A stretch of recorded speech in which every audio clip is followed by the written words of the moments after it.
At my daughter's wedding, she kicked me out when I refused to gift her my house, but my truth crushed the whole party. "If you don't want to see your daughter happy, then you shouldn't be here," Lily hissed, her white satin wedding dress catching the light from the crystal chandeliers hanging overhead. The reception hall fell silent around us as nearby guests pretended not to hear my own daughter dismissing me from her wedding. Without hesitation, I stood up from our table, tucked in the corner, and walked away, my chin raised, my spine straight, despite the knife twisting in my heart. What the 200 guests filling that luxurious Connecticut venue didn't know was that I wasn't leaving the building. I was positioning myself strategically at the back of the room, waiting for the perfect moment to reveal what my daughter had done to our family. The grand ballroom of the Westfield Hall vibrated with music and laughter, silver and crystal gleaming on perfectly arranged tables. From my position at the rear, I could see everything: the towering wedding cake, the champagne fountain, the dance floor where my daughter twirled in her husband's arms. I watched Lily dance with her new husband, Anderson Reynolds, his polished smile charming everyone around him as he moved confidently in his custom-tailored tuxedo. His hand rested possessively on the small of my daughter's back, his eyes occasionally scanning the room as if assessing its value. I saw my husband Charles sitting alone at our banished table, his shoulders slumped with defeat, absently turning his wedding ring. We had been made invisible at our own daughter's wedding, relegated to table 15, hidden behind a column, as far from the head table as possible. After 30 years building a company that employed over 300 people, after sacrificing vacations and weekends to secure our children's futures, we had been tucked away like embarrassing relatives no one wanted to acknowledge. The waiter who had been attentively serving the head table hadn't even bothered to refill our water glasses. Our place cards had been handwritten, unlike the elegant calligraphy used for the other guests. The message couldn't have been clearer if Lily had posted a sign, "The Parkers are unwelcome." I'd given Charles a gentle squeeze on his arm before walking away. "Wait for me in the car," I'd whispered, noting how his bow tie had come slightly undone, how the hurt in his eyes had aged him 10 years in a single evening. But I had no intention of joining him yet, not until I'd finished what needed to be done. The band finished their set with a flourish of jazz trumpets, announcing they'd take a 15-minute break. I saw my opportunity emerging like the parting of clouds. With steady steps, I approached the stage, my heart pounding against my ribs, but my resolve unshakable. The satin of my navy blue mother-of-the-bride dress whispered against my legs as I moved through the crowd, invisible until I wasn't. As I took the microphone from its stand, 200 pairs of eyes turned to me in shock. Conversations halted mid-sentence. Champagne glasses froze halfway to parted lips. In the sudden silence, I could hear the soft clinking of ice in water glasses and the distant sound of kitchen staff behind the service doors. "The betrayal didn't begin today," I announced, my voice echoing through the suddenly silent hall, carrying to every corner with unexpected strength. "It began the day my daughter sold out her own family." In the front of the room, Lily's face transformed from laughing bride to fury in an instant. Anderson's practiced smile faltered, his eyes darting toward the exit doors. But it was too late for either of them to stop what I had set in motion. If you're watching this, subscribe and let me know where you're watching from. 6 months earlier, our family had gathered for dinner at our home on Beacon Hill to meet Anderson for the first time. The dining room gleamed with polished silver and the antique china that had been my grandmother's wedding gift. Outside, snow fell gently on Boston, turning our carefully maintained garden into a winter wonderland. Charles had opened a bottle of Chateau Margaux 1995, a vintage we'd been saving for a special occasion. Charles and I had built Parker Logistics from nothing in 1990,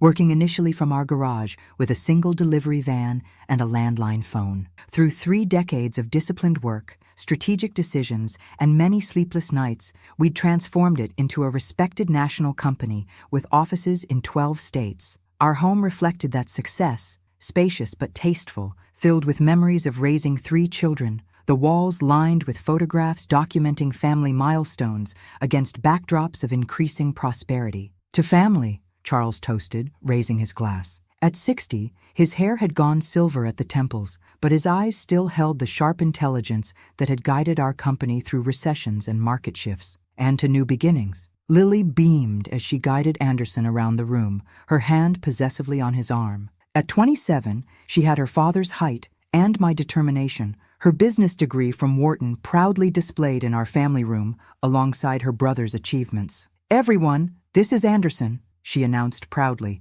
as he shook hands with Daniel and Michael. "He works in international finance." Anderson moved through the room with practiced charm, his grip firm as he shook hands, his laughter coming easily at Charles's jokes. His tailored suit and precisely knotted tie spoke of attention to detail, his Italian leather shoes reflecting the soft lighting. When he reached Charles, he lingered. "I've heard so much about Parker Logistics," he said, his voice carrying just the right amount of admiration. "The Asian expansion must be an exciting challenge. Breaking into those markets takes real vision." Charles, always eager to discuss business, nodded enthusiastically. "It's our biggest move yet. The Singapore hub will be operational by next quarter." I noticed how Anderson's eyes lingered on the family photos displaying our vacation homes in Cape Cod and Vermont, the visible signs of our success. While Daniel discussed the Red Sox chances with his wife and Michael helped his son with a puzzle, I observed Anderson's calculating gaze surveying our possessions,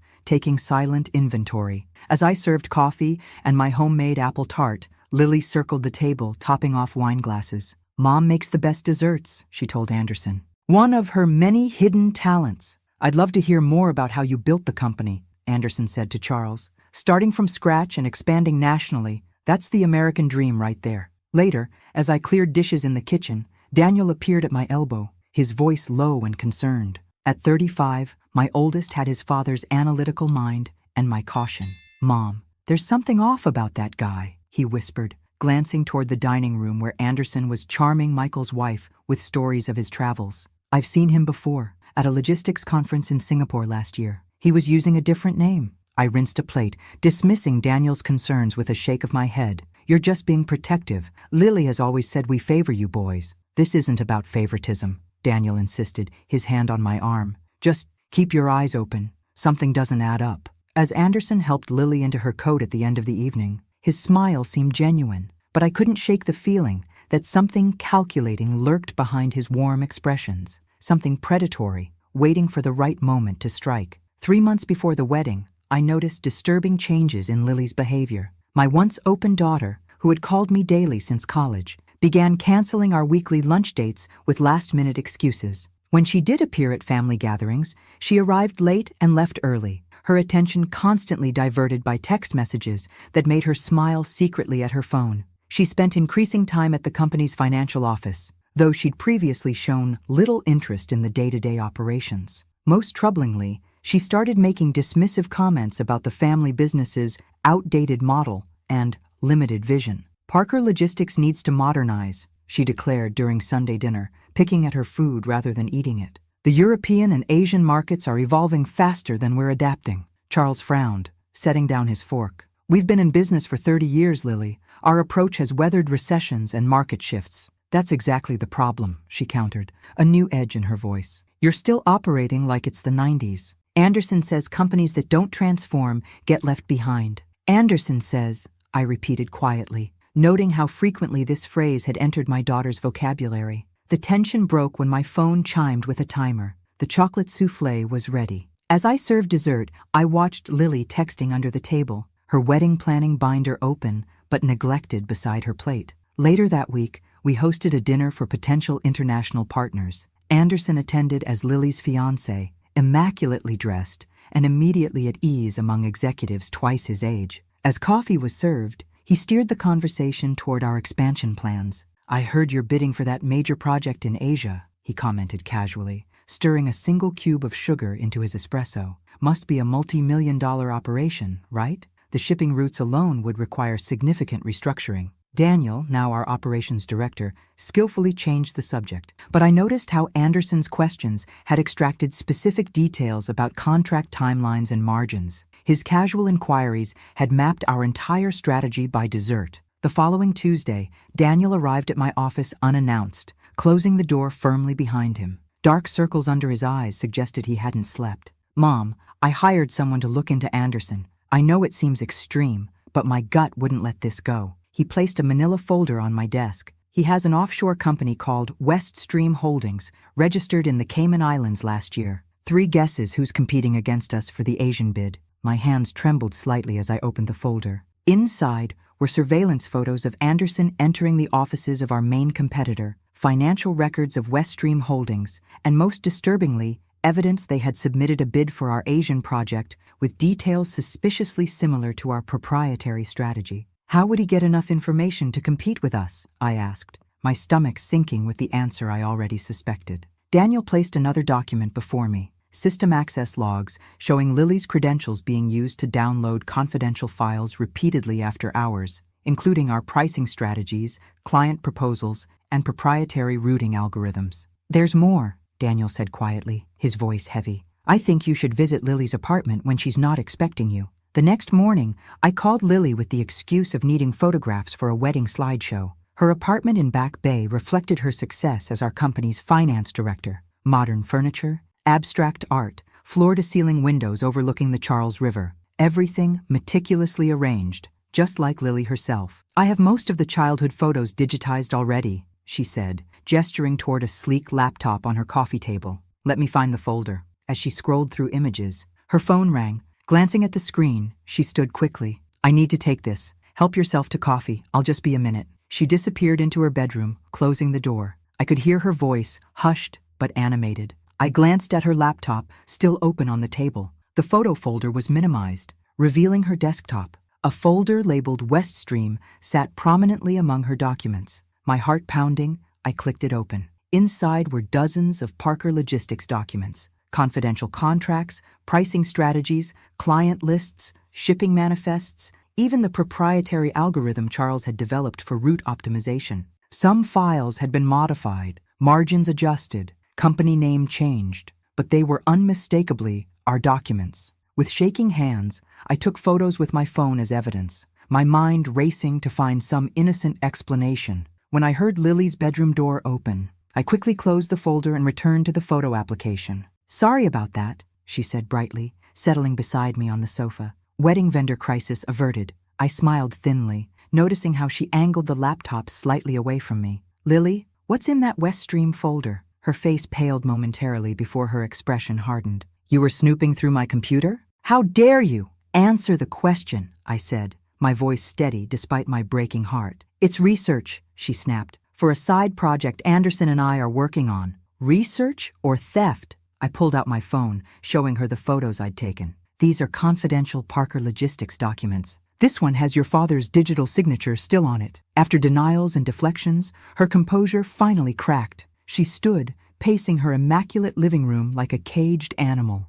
You and Dad always favored my brothers, she exploded, years of perceived slights pouring out. Daniel got the beach mansion in Cape Cod. Michael got the lake house in Vermont. And what do I get? Empty promises that my turn will come. Your brothers earned their gifts by contributing to the family business, I replied, remaining seated, keeping my voice level. Daniel worked in the warehouse during college breaks. Michael drove delivery trucks before getting his MBA. Not by stealing from it. Lily's laugh was bitter, her eyes flashing. Earned, please. They got handed executive positions because they're men. I have to work twice as hard for half the recognition. You were made financial director at 25, Lily. Hardly overlooked. She dismissed this with a wave of her hand. A glorified accountant. Anderson believes in my potential. He says we can build something 10 times bigger than Parker Logistics. Using our own documents against us, I said. That's not business, Lily. It's betrayal. It's corporate espionage. It's the future, Mom,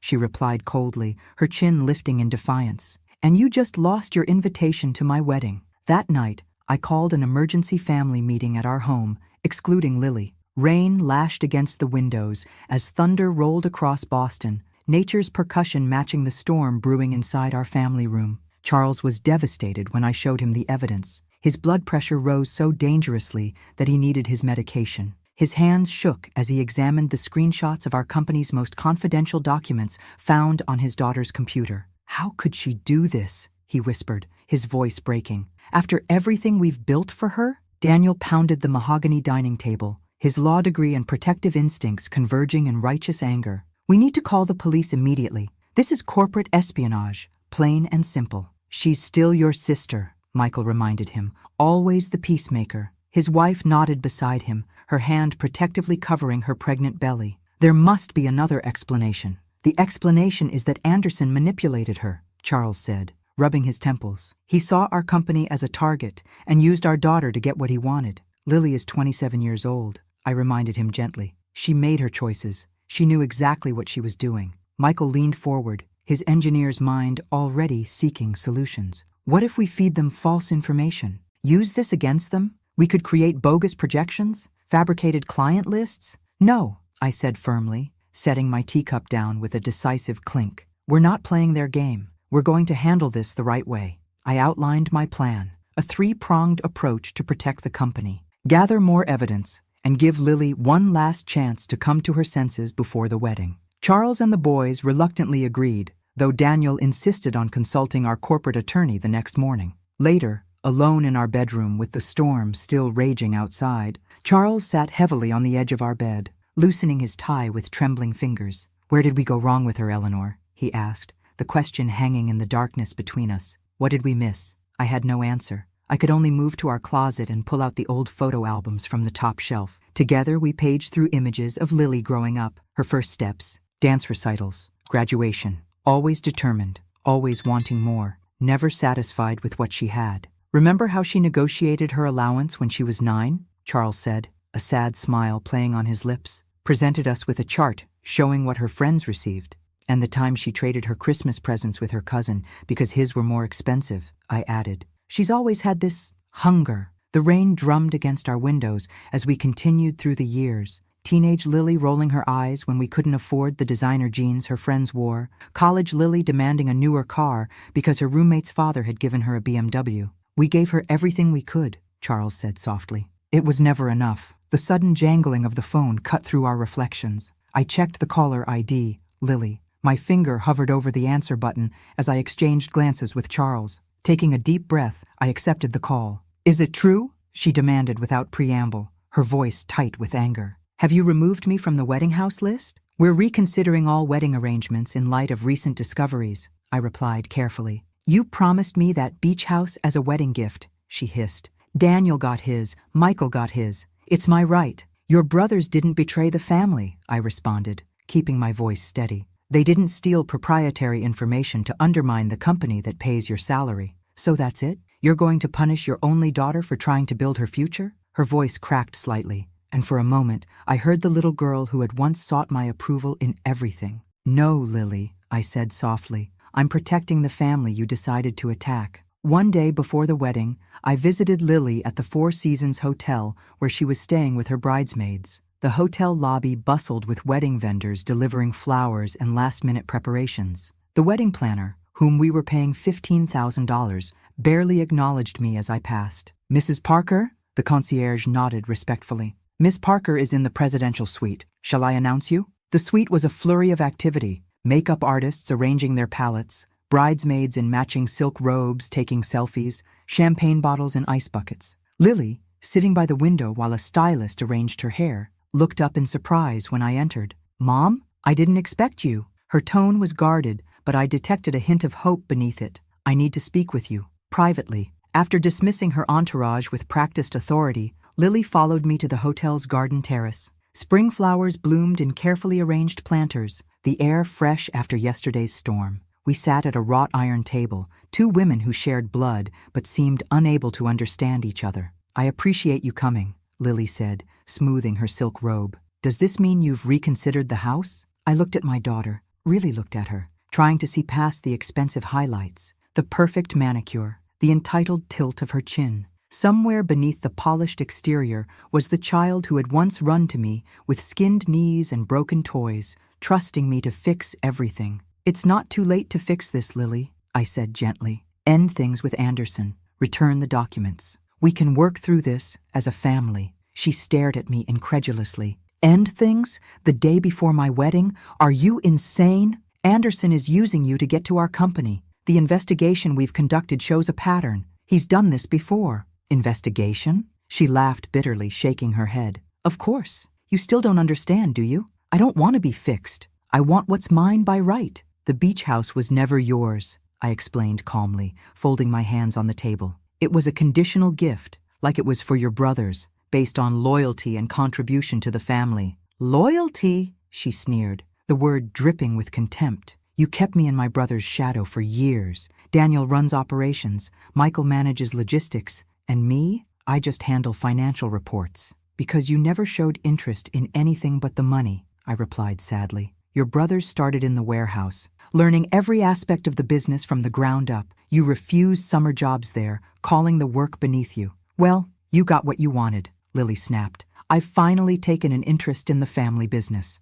Our conversation was interrupted when Lily's phone rang. The screen displayed A with a heart emoji. She answered immediately, turning slightly away from me. Hey, everything okay? Her voice softened automatically. Yes, we're still on schedule. No, the deposit went through. They didn't? Let me call them right away. I listened, piecing together that they were discussing the Asian bid, using our stolen information at that very moment. As she spoke, I noticed the diamond on her finger catching the light. 3 carats at least, far more expensive than Anderson's supposed finance job would allow. When she hung up, I delivered my ultimatum, my voice firm but quiet. You'll have your wedding, you'll have your guests, but you will not have our house. Lily's eyes flashed with fury, her cheeks flushing with anger. You'll regret this. Tomorrow, in front of all your friends and business associates, I'll show everyone what kind of mother you really are. As I stood to leave, she called after me, her voice suddenly vulnerable. So, you're coming to the wedding? I turned, meeting her gaze steadily. I'm your mother, Lily. I'll always show up, even when it's hard, even when it breaks my heart. The night before the wedding, I couldn't sleep. At 3 a.m. I slipped out of bed, careful not to wake Charles, and padded downstairs to my home office. Outside, Boston slept under a canopy of stars, the city lights twinkling like earthbound constellations. I unlocked the hidden safe behind a painting of Cape Cod, where Daniel's wedding gift house stood overlooking the Atlantic, and removed a red leather folder I hadn't opened in years. Charles was always the public face of our company, I whispered to myself, running my fingers over the embossed Parker Logistics logo. Few people know I structured our most important contracts, planned our biggest victories. Inside were the original business plans in my handwriting, agreements with our first clients, and the strategy documents that had transformed a single delivery van into a national logistics company. While Charles spoke at industry conferences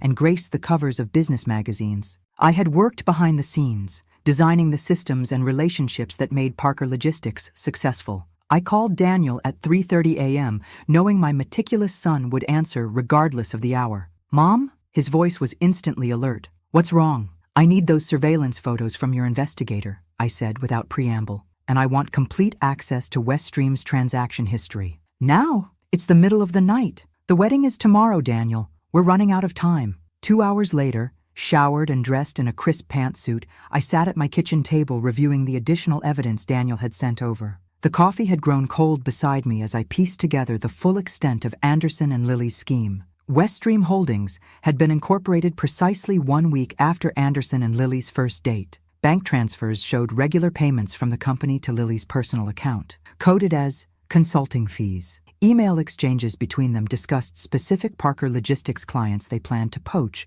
once the Asian contract was secured. On the morning of the wedding, while Charles dressed somberly in his tuxedo for the 2 p.m. ceremony, I slipped out for a private meeting with Mr. Jameson from the Securities Commission at a cafe 3 blocks from our home. I don't want to ruin my daughter's wedding, I explained, sliding a thumb drive across the table alongside a folder of printed evidence. But I need you there as a witness to what might unfold. Jameson, a serious man in his 60s who had worked with our company for decades, reviewed the documents with a professional detachment that didn't quite mask his shock. This is substantial, Eleanor, he said finally, closing the folder. Enough for a formal investigation. I'm not asking for arrests at the ceremony, I clarified. Just be present, watch, and be prepared to act, if necessary. On the way to St. Thomas Church, Michael called with surprising news. Weststream had unexpectedly withdrawn their bid for the Asian contract hours earlier. The client had contacted Parker Logistics directly,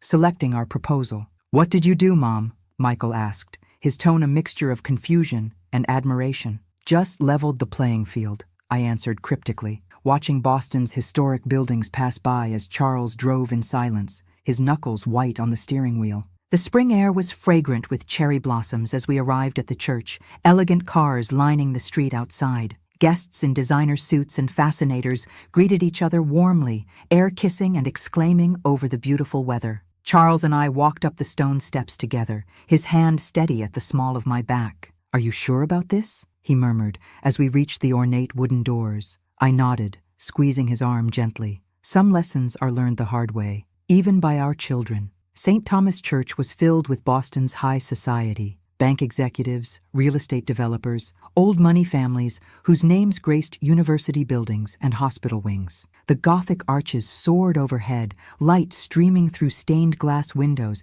and casting colorful patterns across marble floors. The usher, one of Anderson's fraternity brothers, led us not to the front pew reserved for the bride's family, but to seats in the fifth row, behind distant cousins and Lily's college roommates. Another clear message. Charles started to protest, but I placed a calming hand on his arm. "Not now," I whispered. "This isn't about seating arrangements." Throughout the ceremony, I observed Anderson carefully. Though he maintained his camera-ready smile, he checked his phone repeatedly when he thought no one was looking, his eyes darting nervously to the church entrance several times. Something wasn't going according to plan. Lily was undeniably beautiful in her designer gown, its cathedral train extending 6 feet behind her as she glided down the aisle. The diamonds at her throat, a gift from Anderson's family, she'd claimed, caught the light with every breath. Her smile never quite reached her eyes as she recited her vows, promising to love and honor a man who had already betrayed her trust in ways she couldn't imagine. When the priest asked if anyone knew of any reason why this couple should not be joined in matrimony, there was a moment of tension. Several guests glanced in my direction, clearly expecting the dramatic interruption the mother of the bride had been hinting at in trembling phone calls. I remained silent, my plan requiring patience. "I now pronounce you husband and wife," the priest declared, his voice echoing through the vaulted ceiling. "You may kiss the bride." As applause filled the church, I noticed Mr. Jameson from the Securities Commission slipping into a seat near the back, right on schedule. The reception at Westfield Hall was a monument to extravagance. Ice sculptures, champagne fountains, an 8-piece orchestra, centerpieces of imported orchids. The 5-tier wedding cake stood taller than some of the children present, its sugar flowers handcrafted by a pastry chef flown in from Paris. All paid for, of course, by Charles and me. Lily had insisted on the best, and we'd agreed months before discovering her betrayal. Eleanor and Charles Parker were placed at table 15, the furthest from the head table, behind a large column that partially obscured our view of the dance floor. The table settings matched the others, but the guests seated with us were clearly the leftovers. Elderly relatives with hearing aids, a drunk college friend, a colleague's awkward teenage son. Nobody from the immediate family sat with us, not even Michael's wife or Daniel's husband. The meticulous planning of our humiliation was obvious, not a detail overlooked. The place cards at our table were handwritten rather than calligraphed. The centerpiece was smaller. Even the chairs seemed slightly less comfortable. I noticed pitying glances from old family friends as they took in our positioning. Some approached with uncomfortable greetings, champagne clutched in manicured hands, perfume wafting as they leaned in for air kisses. "Lily mentioned you're having financial problems," one whispered sympathetically, her diamond bracelet catching the light. "That you couldn't even give her a proper wedding gift."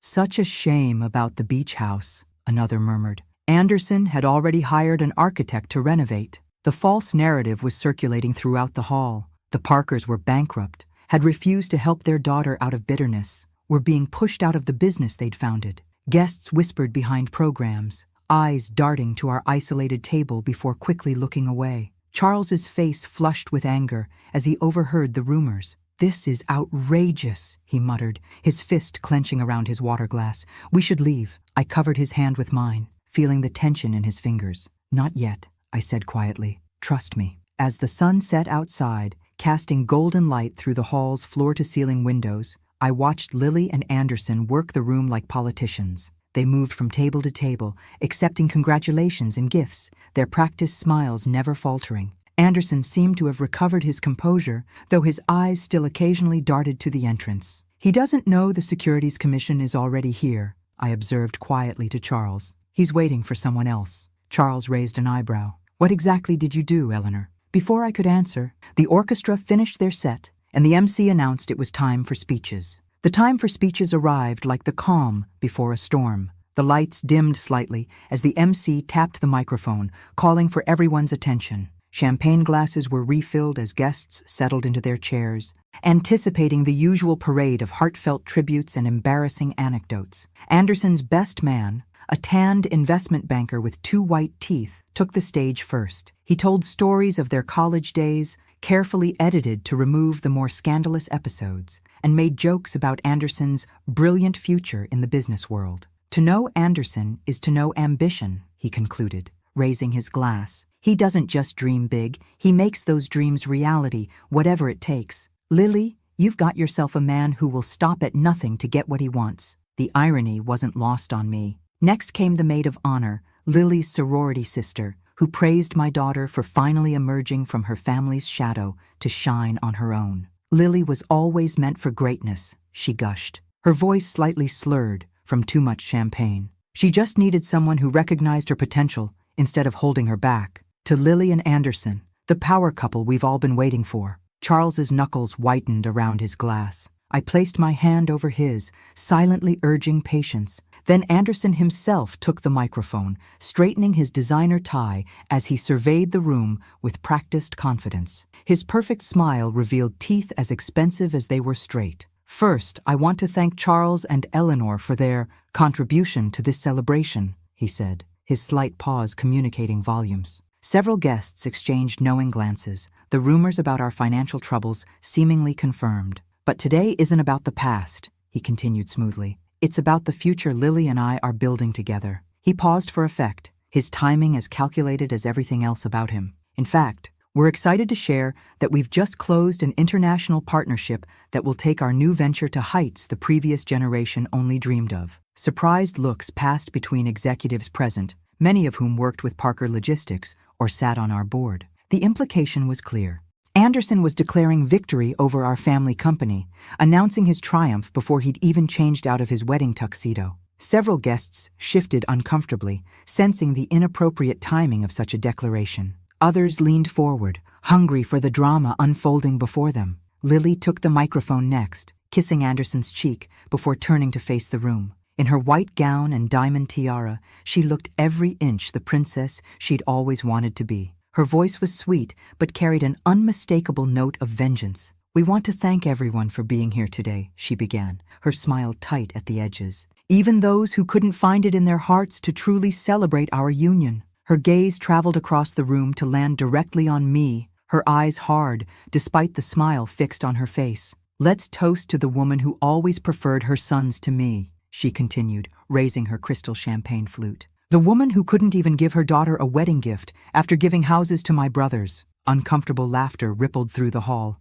Some guests stared at their plates, embarrassed to witness such a public airing of family grievances. Others leaned forward, hungry for the spectacle. Charles started to stand, his face flushed with fury, but I placed my hand firmly on his arm. "Let her finish," I whispered. "This is important." Lily's voice grew stronger, emboldened by the attention. "But it doesn't matter. Anderson and I will build our own legacy, greater than anything Parker Logistics ever dreamed of." She raised her glass higher. "To the future, bigger, better, and without limitations." As applause scattered uncertainly around the room, I stood calmly and walked toward the exit. From the corner of my eye, I saw relief wash over Lily's face. Guests exchanged glances, assuming I was leaving in humiliation, unable to bear my daughter's public rebuke. "Eleanor!" Charles called after me, half rising from his chair. I turned slightly, catching his eye. The smallest shake of my head was enough. After 30 years of marriage, he understood.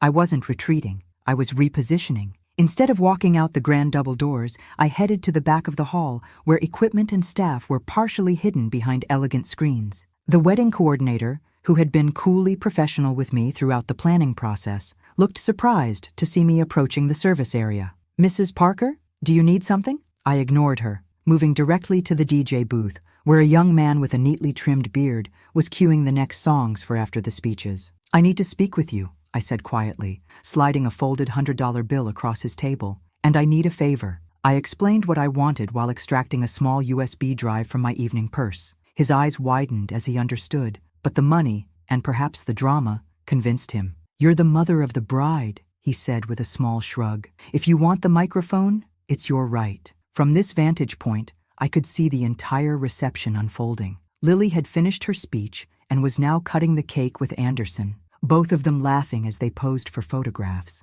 The perfect couple, embarking on their perfect life, built on a foundation of lies and stolen information. I waited until the cake had been served, until guests had settled back with coffee and dessert, until the moment felt right. Then I nodded to the DJ. The music faded. Spotlights that had been moving playfully across the dance floor suddenly converged on the small stage at the front of the room. The DJ's voice came through the speakers. "Ladies and gentlemen, the mother of the bride would like to say a few words." I walked behind the curtains, took the offered microphone, and stepped onto the stage. The lights blinded me momentarily, but as my eyes adjusted, I could see 200 faces turned toward me in surprise. Conversations halted mid-sentence. Forks paused halfway to mouths. Lily looked shocked to see me on stage, her cake fork frozen halfway to her lips, her expression transforming from triumph to alarm in an instant. Anderson's practiced smile slipped, his eyes suddenly alert and calculating. "You all heard her version?" I began, my voice steady and clear through the professional sound system. "Now let me tell you mine." Silence fell over the hall, the kind of perfect quiet that comes only from collective anticipation. Even the servers paused in their duties, sensing the dramatic shift in the atmosphere. "My daughter spoke about gifts and equality," I continued, meeting the eyes of guests I'd known for decades, people who had watched Lily grow up, who had celebrated our family's successes. Let me explain why we didn't give the house we had promised. On the large projection screen behind me, which had been showing a montage of Lily's childhood photos, the DJ brought up the contents of my USB drive, confidential Parker Logistics documents found on Lily's laptop, highlighted sections showing where original content had been copied and modified. Gasps rippled through the audience as the evidence appeared, larger than life, for all to see. The second slide showed bank transfers from Weststream Holdings to an offshore account in Lily's name, dated to begin shortly after she met Anderson. "For those unfamiliar with business practices," I explained calmly, "this isn't just unethical, it's corporate crime, punishable by imprisonment." I gestured toward a discreet man in a gray suit seated at a side table, who nodded almost imperceptibly. "Mr. Jameson from the Securities Commission has copies of all this documentation." Anderson's face had lost all color. He glanced toward the exit, clearly calculating his escape route, but noticed two men in suits, Parker Logistics security staff I'd stationed there earlier, discreetly blocking the path. "As for your announcement about your great international partnership," I continued, looking directly at Anderson, whose cockiness had evaporated like morning dew, "I'm afraid there's been a misunderstanding. Parker Logistics has just been officially selected for the Asian contract. Weststream Holdings was disqualified due to irregularities." Murmurs erupted throughout the hall, swelling from whispers to open conversation. The couple's facade of success was collapsing in real time, their triumphant moment transformed into public humiliation.